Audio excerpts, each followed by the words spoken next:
So one of the coolest things about being a reseller, if you're going out, maybe you're going to thrift stores sourcing for 5 or 6 hours, one of the coolest things is like you can literally get skunked. What I mean by that is you could leave a thrift store with 0 items and you can get skunked the first 1 to 3 thrift stores and you have an hour and a half that you've wasted. And even though you're like, oh my God, this is a waste of time, like this really stinks.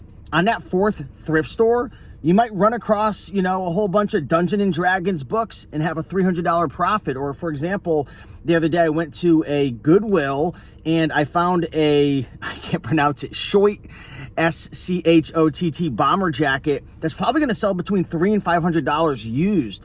I'm going to do a video about that. But that's the coolest thing about being a reseller. And that's why I always say the more you know, the more you grow. Because the more knowledge you have, the more opportunities you have to be able to hit a rake and profit jackpot, as I like to call it.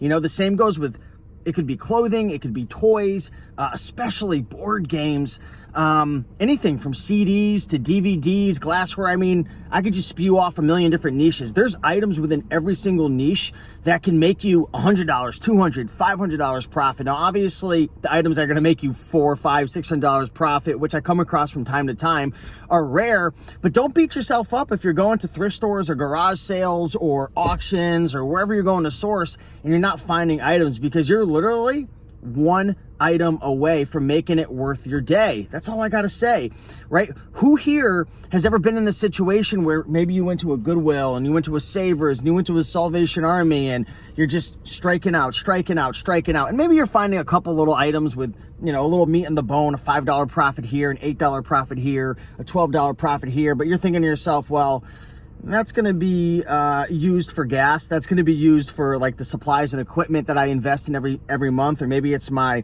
eBay or Amazon monthly subscription, right? So you're like, that's just kind of like play money. That's not going to help me to grow.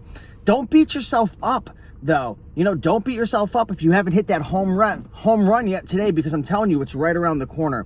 And if you even want to, push that out over like a week or a month period, you can have a bad week and crush it on week 3 out of week 4 of the month, and it'll make the whole month better. That's the greatest thing about reselling. That's the difference between like reselling and a job. A job, a lot of times, outside of sales, what you're going to make. Your income's not really going to go up or down. It's going to be kind of what it is. Maybe you make $300 a week or $1,000 a week. The cool thing with reselling, and on both sides of the, both sides of the spectrum, like you can go broke or you can hit like a jackpot and have like a crazy week. That's why I love reselling. I think it's the adrenaline rush, it's the treasure hunt, it's the journey of the unknown. You never know what you're gonna find. Literally, you could strike out 5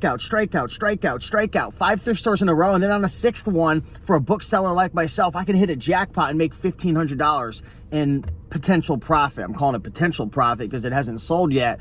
But the more you sell on eBay and Amazon, the more like sometimes I get comments from people and they're like, how are you going to say it's a profit? Like, you don't know if it's a profit. Obviously, there's a certain percentage of these items, usually a small percentage, that may never sell or might sell for less. But the more you sell, especially on Amazon, you understand how sales rank and e-score, and you understand like how long things take to sell by studying Keepa charts.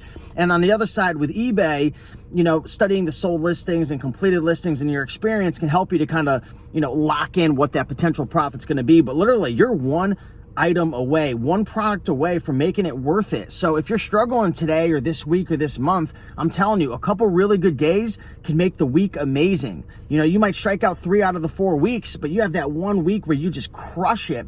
I got a good buddy of mine, Brandon Farr's Finds on YouTube. He lives in the town next door to me. His brother and I, he's my videographer. Well, long story short, this guy, he hits some of the biggest home runs that I've ever heard of when it comes to toys. And what he does is he posts wanted ads. He also has a brick and mortar shop now, but I'm telling you, this guy, sometimes he comes upon these toy deals where I'm talking like he's making like $2,000, $3,000, $4,000. Comment down below, Brandon, if I'm right or if I'm right. This guy he's crazy. He's crazy. I feel bad for Vinny because he's having to compete with Brandon in our local area. But I'll tell you right now, this guy, it just goes to prove, like, it doesn't matter if you're striking out at all today or this week or this month. All it takes is one deal, one opportunity you know, to just make it worthwhile. And that's why I love reselling. So hopefully you guys have a great day. I'm having a fantastic day. I'm wired up, and hopefully you guys keep crushing it. Talk to you.